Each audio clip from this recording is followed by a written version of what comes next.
അപ്പോൾ ദശകളില്ലാതെ ഒരു ജ്യോത്സ്യനവിടെ ബ്ലാങ്കാണ്. ദശയില്ലാണ്ട് ജ്യോത്സ്യനൊന്നും പറയാൻ പറ്റില്ല.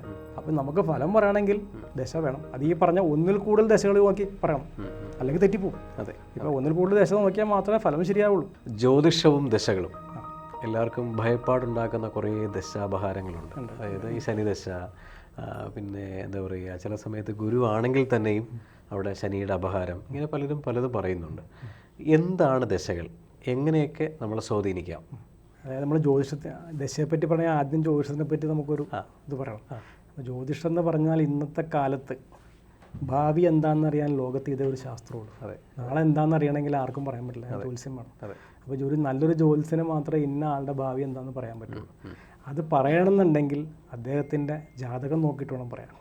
അദ്ദേഹം ജനിച്ച സമയം, സ്ഥലം ഉണ്ടെങ്കിൽ നമ്മളൊരു ജാതകം കമ്പ്യൂട്ടറിൽ നിന്നോ അല്ലെങ്കിൽ നമ്മൾ മാനുവലായിട്ടോ ജനിച്ചിട്ട് മാത്രമേ ഫലം പറയാൻ പറ്റുള്ളൂ. അല്ലാതെ നമ്മൾ പ്രശ്നം വെച്ചാൽ 6 മാസം വരെയുള്ള ഫലം കിട്ടുള്ളൂ. അപ്പോൾ 6 മാസം എന്താണെന്ന് ചോദിച്ചാൽ ആർക്കും പറയാൻ പറ്റില്ല. 5 കൊല്ലം എന്താണെന്ന് ചോദിച്ചാൽ ആർക്കും പറയാൻ പറ്റില്ല. ഒരാളുടെ ജന്മപത്രം എന്ന് പറഞ്ഞാൽ അയാളുടെ പൂർവ്വജന്മം എല്ലാം കിടക്കുന്നത് അയാളുടെ ജാതകത്തിലാണ്. അപ്പോൾ ജാതകം ഉണ്ടെങ്കിൽ മാത്രമേ നമുക്ക് മുമ്പോട്ട് പോകാൻ പറ്റുള്ളൂ. അപ്പോൾ ജാതകത്തിൽ നമ്മൾ അയാൾ എന്തായിരുന്നു, അയാൾക്ക് എന്താ, ഇപ്പോൾ അയാളുടെ ദോഷങ്ങൾ എന്തൊക്കെയുണ്ട്, ഒരു ജാതകത്തിലെ പ്രോമിസ് എന്താണ്, അത് ആദ്യം അറിയണം.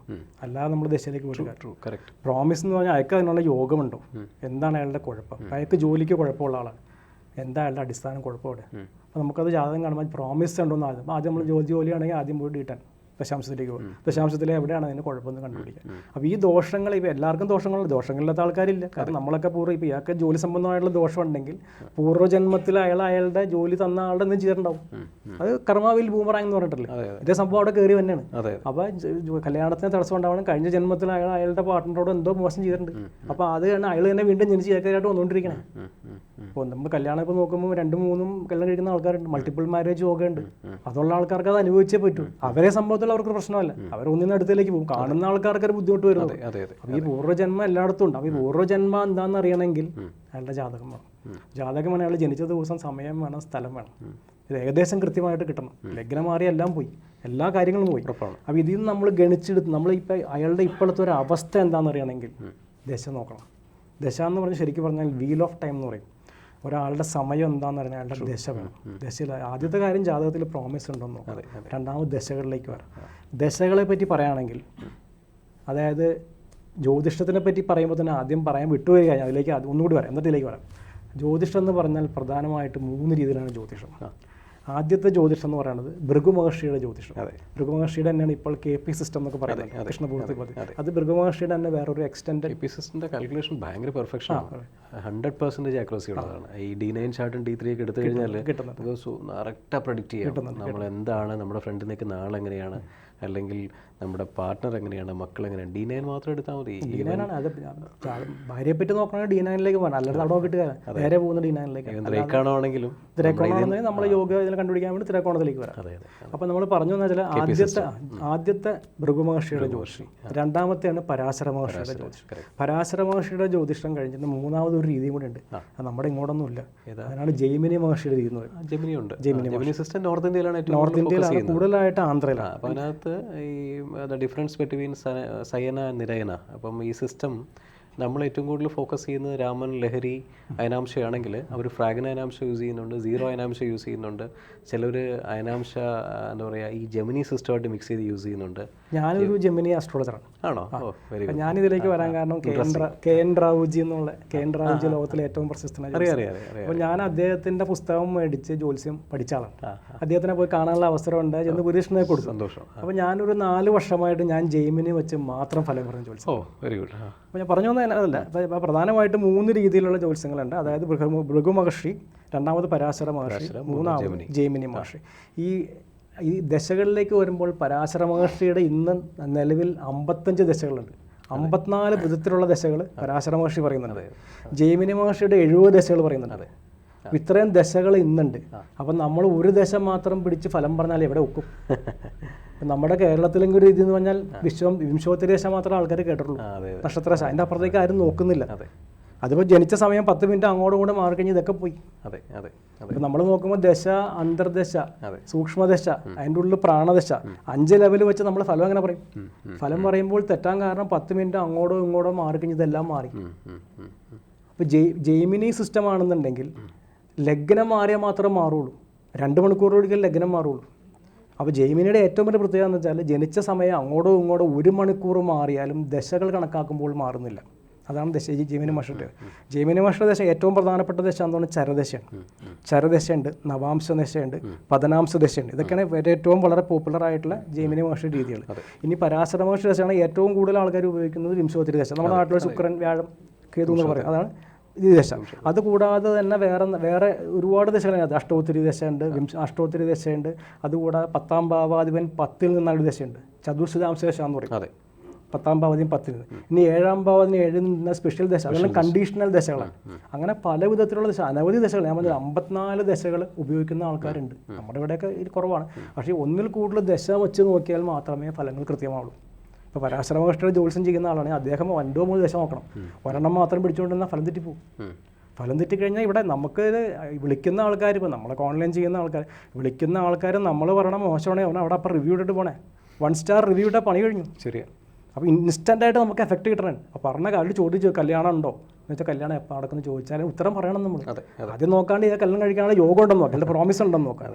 എന്നാൽ മാത്രമേ നമുക്ക് അടുത്ത ദശയിലേക്ക് വരാൻ പറ്റുള്ളൂ. ഇതൊക്കെ അനുകൂലമായ ദശാവഹാല കാലങ്ങളിലാണ് ഇപ്പോൾ നിൽക്കണമെന്ന് നോക്കാം. അപ്പോൾ അത് ഗണിക്കണമെങ്കിൽ നമുക്ക് ഇയാൾ ചോദിക്കുന്ന ചോദ്യത്തിന് ഉത്തരം പറയണമെങ്കിൽ നമുക്ക് ദശകൾ വേണം, ദശകൾ വേണം, അന്തർദശകൾ വേണം. അവിടെ നിന്ന് അങ്ങോട്ട് 5 ലെവൽ വരെ നോക്കിയിട്ട് ഓരോ ദിവസത്തെ പ്രഡിക്ഷൻ വരെ കൊടുക്കാൻ പറ്റും നമുക്ക്. വേറെ പരാശര മഹർഷി അത് മാത്രമല്ല, പിന്നെ നമ്മൾ ഡിവിഷണൽ ചാർട്ട്സ് നോക്കണം. ഇപ്പോൾ കല്യാണം നോക്കാനാണെങ്കിൽ നേരെ പോകുന്ന 9ലേക്ക്, കുട്ടികളുടെ ആണെങ്കിൽ അതിൻ്റെ D12, ഓരോന്നിനും ഓരോ രീതി. പക്ഷേ ഇത് പിന്നെന്താ വെച്ചാൽ ഈ ജനിച്ച സമയം ഒരു 5-10 മിനിറ്റ് അങ്ങോട്ട് മാറുമ്പോൾ ഡിവിഷണൽ ചാർട്ടിൽ ലഗ്നം മാറും. അപ്പോൾ അതിനൊരു റിസ്ക് ഉള്ളതാണ്. ഞാനിത് രണ്ടും പഠിച്ച ആളാണ്. പക്ഷേ ഞാൻ കൂടുതലായിട്ട് ജെമിനി മഹർഷിയിലേക്ക് പോകാൻ കാരണം നമുക്ക് ഈ റിലാക്സേഷൻ ഉണ്ട്. 2 മണിക്കൂർ ഗ്യാപ്പിനുള്ളിൽ ഈ സാധനം മാറുള്ളൂ. ഈ ലഗ്ന അന്ത്യത്തിൽ സമയം ലാസ്റ്റ് സമയമാണെന്നുണ്ടെങ്കിൽ ഡെഫിനറ്റ്ലി ലഗ്നം മാറും. അപ്പോൾ പിന്നെ സ്വാഭാവികമായിട്ടും എല്ലാ കാൽക്കുലേഷൻസും എല്ലാം മാറും. ഇപ്പോൾ ഒരു 3:10 എന്ന് പറയണം. അതെ, ചിലപ്പോൾ ഒരു 3:12 മാറണം. അപ്പോൾ നമ്മളെന്താ വെച്ചാൽ 2 അറ്റവും നോക്കണം. എന്നിട്ട് ഇയാളോട് ചോദിക്കണം. അതിന് ബർത്ത് ടൈം റെക്ടിഫിക്കേഷൻ എന്ന് പറയും. ഒരു 5 ചോദ്യങ്ങൾ ചോദിക്കാം. നിങ്ങൾക്ക് ആദ്യമായിട്ട് ജോലി കിട്ടിയ ദിവസം എന്നാണ്, നിങ്ങൾക്ക് കല്യാണം കഴിച്ചാൽ നിങ്ങൾ കല്യാണം നടന്ന ദിവസം, അല്ലെങ്കിൽ നിങ്ങൾക്ക് കുട്ടി ഉണ്ടായ ദിവസം, അല്ലെങ്കിൽ നിങ്ങൾ വീട് വെച്ച ദിവസം. അപ്പോൾ കുട്ടി ഉണ്ടായാൽ നമുക്ക് ആ 5ാം ഭാവമായിട്ട് എന്തെങ്കിലും ബന്ധമുണ്ടോ? ഇനിയിപ്പോൾ വീട് വെക്കുകയാണെങ്കിൽ 4ാം ഭാവമായിട്ട് എന്തെങ്കിലും ബന്ധം വരുന്നുണ്ട്. ജോലിയാണെങ്കിൽ 10ാം ഭാവാധിപൻ്റെ ദശയോ അന്തർദശയോ ആയിരിക്കും വരുന്നത്. ഏത് ദശയാണെങ്കിൽ 10ാം ഭാവാധിപൻ നോക്കുന്ന ദശ, അല്ലെങ്കിൽ അന്തർദശ, അല്ലെങ്കിൽ അതിൻ്റെ ഉള്ള പ്രാണദശ 5 ലെവലിൽ എവിടെയും കയറി വരുള്ളൂ. അപ്പോൾ നമ്മൾ ഈ ബർത്ത് ടൈം 5 ചോദ്യങ്ങൾ ചോദിച്ചാൽ നമുക്കറിയാം ഇയാൾ 3:10 ജനിച്ചാൽ 3:12 പിന്നെ കുറച്ച് അയാൾ ശരീരപ്പെടുത്തി കഴിഞ്ഞാൽ നമുക്ക് ഏകദേശം ഒരു ലഗ്നം കിട്ടും. പക്ഷേ എന്നാലും ബേർത്ത് ടൈം റെക്ടിഫിക്കേഷൻ ഈ അറ്റത്ത് ബ്രിമ്മിൽ നിൽക്കുമ്പോൾ ചെയ്തേ പറ്റൂ. 3 മണിയായാലും കുഴപ്പമില്ല, അല്ലെങ്കിൽ 2:45 കുഴപ്പമില്ല. പക്ഷേ 3:10 കടന്ന് നമ്മൾ 2 അറ്റം നോക്കേണ്ടത്. അപ്പോൾ അത് വളരെ അപ്പോൾ ദശകളില്ലാതെ ഒരു ജ്യോത്സ്യനോടെ ബ്ലാങ്കാണ്. ദശയില്ലാണ്ട് ജ്യോത്സ്യൻ ഒന്നും പറയാൻ പറ്റില്ല. അപ്പം നമുക്ക് ഫലം പറയണമെങ്കിൽ ദശ വേണം. അത് ഈ പറഞ്ഞ 1ൽ കൂടുതൽ ദശകൾ നോക്കി പറയണം, അല്ലെങ്കിൽ തെറ്റിപ്പോവും.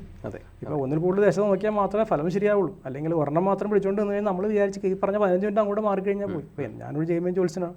ഞാൻ നോക്കുകയാണെങ്കിൽ ചരദശ നോക്കും, അതിൻ്റെ കൂടെ 14ാം ദശ നോക്കും, എന്നിട്ട് ഞാൻ ഫലം പറയാറുള്ളൂ. അല്ലെങ്കിൽ തെറ്റിപ്പോവും. അപ്പോൾ ദശ ഇല്ലാണ്ട് നമുക്ക് ഒന്നും മുമ്പോട്ട് പോകാൻ പറ്റില്ല. Dasha is the fructification of the yogas in the horoscope എന്ന് പറയുന്നത്. എക്സാക്ട്ലി. യോഗങ്ങൾ, ജാതകത്തിൽ എന്തൊക്കെ യോഗങ്ങളുണ്ടോ അതിലേക്കുള്ള ഫലത്തിൽ അങ്ങോട്ട് പോകാനുള്ളൊരു വഴിയാണ് ദശ. അപ്പോൾ ദശയില്ലെങ്കിൽ ജ്യോത്സ്യൻ അവിടെ തീർന്നു, അവിടെ സ്റ്റക്കായി. അപ്പോൾ മുമ്പോട്ട് പോകാൻ പറ്റില്ല. ദശയില്ലാണ്ട് ഒന്നും പറയാൻ പറ്റില്ല. അതാണ് പ്രശ്നവും ജാതകവും നമ്മൾ വ്യത്യാസം. പ്രശ്നം എന്ന് പറഞ്ഞാൽ അവിടെ കാണുന്ന ഫലങ്ങൾ അവർ പറഞ്ഞു കഴിഞ്ഞു. അതിൻ്റെ ഫലം 6 മാസം അല്ലെങ്കിൽ 1 വർഷമുള്ളൂ. അതിൻ്റെ അപ്പുറത്തേക്ക് നമുക്ക് പോകാൻ പറ്റില്ല. അപ്പോൾ ജാതകത്തിൽ എന്തൊക്കെ ദോഷങ്ങളെന്ന് കണ്ടുപിടിക്കണമെങ്കിൽ ആദ്യം ജാതകത്തിലെ പ്രോമിസിലേക്ക് പോകണം.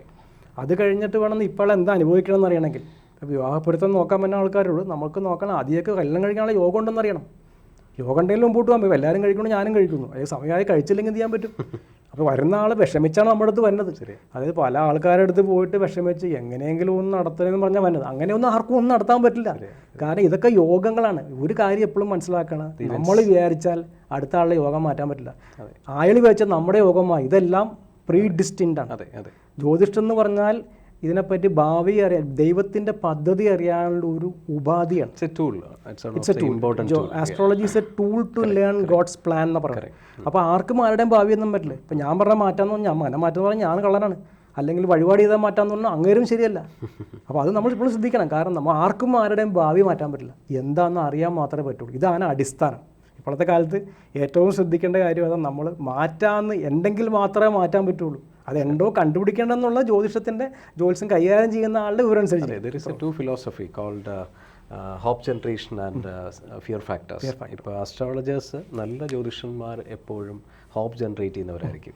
അതായത് എന്താണെന്ന് വെച്ചാൽ ഇപ്പോൾ ഈ നമ്മൾ ഒരു കാര്യം കണ്ടാലും ആചാര്യന്മാരെ ഇവിടെ നിന്ന് മയപ്പെടുത്തി പറയണമെന്ന് പറഞ്ഞു, അല്ലെങ്കിൽ അതിലൊരു കർമ്മം നമ്മളിലേക്ക് വന്ന് ചേർന്ന് പറയണം. അപ്പോൾ ഞാനീ പറഞ്ഞ കേന്ദ്രാവ് ഉണ്ട്, ഗുരു കേന്ദ്ര, അപ്പം അദ്ദേഹത്തിൻ്റെ ഗുരുവുണ്ട്, സ്വാമിയായിരുന്നു. അപ്പം അദ്ദേഹം പറഞ്ഞു, എപ്പോഴും പറയുന്നു പറഞ്ഞു, അതായത് നീ കണ്ടാലും നീ അത് പറഞ്ഞോളൂ, പക്ഷെ അത് മയപ്പെടുത്തി പറയണം. ഇപ്പം യോഗങ്ങളിൽ സാധ്യത കുറവാണ് കേട്ടോ, അങ്ങനെ പറയാം. കാരണം അല്ലെങ്കിൽ അതിൻ്റെ ആ പറഞ്ഞതിൻ്റെ ഒരു ഫലം നമുക്ക് കയറി വരുന്ന പറയണം. അപ്പം അതുകൊണ്ട് നമ്മൾ ഇത്തിരി ശ്രദ്ധിക്കണം. പിന്നെ എന്തെന്ന് നമ്മൾ ചെയ്യുമ്പോൾ സത്യസന്ധമായിട്ട് ചെയ്യും, ഇല്ലെങ്കിൽ നാളെ നമുക്കും കിട്ടും, നമുക്ക് കിട്ടും, നമ്മുടെ മക്കൾ അനുഭവിക്കും. അത് തീർച്ചയായിട്ടും കിട്ടിയിരിക്കും. കാരണം കർമാവിൽ ബൂമറാങ്, അത് കർമ്മ തിയറിയാണ്. നമ്മൾ ചെയ്തതിൻ്റെ ഫലം കൃത്യമായിട്ട് നമ്മൾ അനുഭവിച്ചിരിക്കും. അതെ, എന്തായാലും സന്തോഷം മധുജി. കാരണം ഈ പറയുന്ന വ്യത്യസ്തമായിട്ടുള്ള ദശാരീതികളും വ്യത്യസ്തമായിട്ടുള്ള ജാതക സിസ്റ്റങ്ങളും, ഇത് താങ്കളിപ്പം ഒരു ജെമിനി അസ്ട്രോളജി സ്പെഷ്യലിസ്റ്റ് ആയതുകൊണ്ടാണ് ഇത്രയും ഡീറ്റെയിൽ ആയിട്ട് പറയാൻ പറ്റിയത്. സന്തോഷം. ഇത് സാധാരണപ്പെട്ട ജനങ്ങൾക്ക് ഇത് വളരെ മനസ്സിലാവുമെന്ന് വിശ്വസിക്കുന്നു. എല്ലാ ദശാകാലങ്ങളിലും പേടിക്കാതിരിക്കട്ടെ, അവർക്കൊരു പ്രതീക്ഷ ഉണ്ടാവട്ടെ. പിന്നെ ഈ പറയുന്ന റെമഡിയൽ മെഷേഴ്സ് എടുത്തു കഴിഞ്ഞാൽ പേടിക്കേണ്ടതായ യാതൊരു കാര്യങ്ങളുമില്ല, നമ്മൾ ചെയ്ത് പരിഹാരം ചെയ്താൽ മതി. അല്ല, ഇപ്പം മാർക്കറ്റിൽ പേടിക്കേണ്ടതായെന്ന് പറയുന്നത് ഒന്ന് ശനിദശ, 2 കേതുദശയിലെ സർപ്പത്തിൻ്റെ അപഹാരം എന്ന് പറയുമ്പോൾ തന്നെ അവിടെ പൂർണ്ണമായിട്ട് ആൾക്കാർ പേടി തുടങ്ങി. വർഷങ്ങൾ കൊണ്ട് കേട്ട് വന്ന് നമ്മുടെ സബ് കോൺഷ്യസ് മൈൻഡിൽ കിടക്കുന്നതാണ്. അപ്പോൾ സർപ്പങ്ങളൊന്നും നമ്മളൊരിക്കലും സർപ്പങ്ങളെ ശല്യപ്പെടുത്താൻ പോകുന്നത് അല്ലെങ്കിൽ നമ്മളെ നമ്മളിപ്പോൾ എവിടെയെങ്കിലും സർപ്പക്കാട് വെട്ടാൻ പോകുന്നുണ്ടോ? ഇല്ല. അങ്ങനെയൊക്കെ പോകുമ്പോൾ നമ്മളെവിടെ കാണാൻ തൊഴിൽ ഭഗവാനെയും തൊഴുമ്പോൾ തൊഴാണ്. നമ്മളൊരിക്കലും വേറെ ആക്കുന്ന ചീത്ത വരണമെന്നോ അല്ലെങ്കിൽ നമ്മൾ സർപ്പങ്ങളെ നശിപ്പിക്കാനോ പോകുന്ന. പിന്നെ ഈ പറഞ്ഞ ആൾക്കാർ പല ആൾക്കാരും പല രീതികളാണ്. അങ്ങനെ വരുമ്പോഴാണ് ഈ മനസ്സിൽ ഭയം. പിന്നെ ഈ പറഞ്ഞ കഷ്ടകാലം വരുമ്പോൾ ഈ 5ാം ഭാവത്തിലേക്കൊക്കെ മോശം ഗ്രഹത്തിൻ്റെ ദൃഷ്ടി വരുന്ന ദശയോ അപഹാരം വന്നാൽ ആ സമയത്ത് അവർക്ക് മാനസികമായിട്ട് ബുദ്ധിമുട്ടുണ്ടാവും. ശരിയാണ്. കാരണം ഇപ്പം നമ്മളെയൊക്കെ ഞാനൊരു 15 സംസാരിക്കാനാണ്, ഭൂരിഭാഗം ആൾക്കാർക്കും മനസ്സാണ് പ്രശ്നം. അതെ, ഇപ്പോൾ ഈവൻ ചന്ദ്രൻ്റെ ബലക്കുറവുണ്ടെങ്കിൽ അപ്പോൾ തന്നെ മനസ്സ് തീർന്നില്ലേ? മനസ്സെന്ന് പറഞ്ഞാൽ ഗുരുനാനാക്ക് പറഞ്ഞ മൻ ജീത്താത്തോ ജഗ് ജീത്താന്ന് പറഞ്ഞു. അതെ, അപ്പം മനസ്സ് ജയിച്ചാൽ ജയിക്കാം. പക്ഷെ മനസ്സിൽ ജാതകത്തിൽ മനസ്സിന് പ്രശ്നമുള്ള ആളാണെന്ന് അയക്ക് മാറ്റം വരില്ല. പുത്രകാരകന് എന്തെങ്കിലും മോശം ഗ്രഹത്തിൻ്റെ ദൃഷ്ടി വരാണെന്നുണ്ടെങ്കിൽ പുള്ളിക്ക് ജന്മന മനസ്സിന് ബലമില്ലാത്ത ആളായിരിക്കും. അമാവാസ്യക്ക് ജനിക്കുന്നവർക്ക് മനസ്സിലുണ്ടാവും, പക്ഷെ അവർക്കത് മാറ്റാൻ പറ്റില്ല. അത് നമ്മൾ എപ്പോഴും ഓർക്കുക. അവർ ചിലപ്പോൾ കാലത്ത് പറഞ്ഞാലും വൈകുന്നേരം മാറ്റി പറയും, ചിലപ്പോൾ ഉച്ചയ്ക്ക് തന്നെ മാറ്റി പറയും. കാരണം മനസ്സിന് വല്ലാത്ത ആൾക്കാർ പിന്നെ ഒരു ചില സമയത്ത് ഒരു ഇമ്മച്ചുവർ ആയിട്ടുള്ള ഒരു ബിഹേവിയർ വരാം. അതൊന്നും നമുക്ക് മാറ്റാൻ പറ്റില്ല. അത് ഈ അനുകൂല കാലഘട്ടത്തിൽ അത്രയും ബാധിക്കില്ല. പ്രതികൂലമായ ദശാന്തര ദശകളിൽ നന്നായിട്ട് കയറി വരുന്നു. അതിനുള്ള പരിഹാരങ്ങൾ വിഷ്ണുസഹസ്രനാമം ജപിക്കുക, പാവപ്പെട്ടവരെ സഹായിക്കുക, എല്ലാ ഗ്രഹപീഠങ്ങളിൽ നിന്ന് രക്ഷിക്കുക. ഭഗവാൻ പറഞ്ഞു ഞാൻ നിന്നെ നോക്കോളാന്ന് പറഞ്ഞത്, പിന്നെന്താ പേടിക്കണ്ടേ? ഭഗവാന്റെ ഉറപ്പല്ലേ. അപ്പോൾ ധൈര്യമായിട്ട് അത് ചെയ്താൽ തീരാത്ത ദോഷങ്ങളില്ല. സന്തോഷം, നന്ദി, നമസ്കാരം.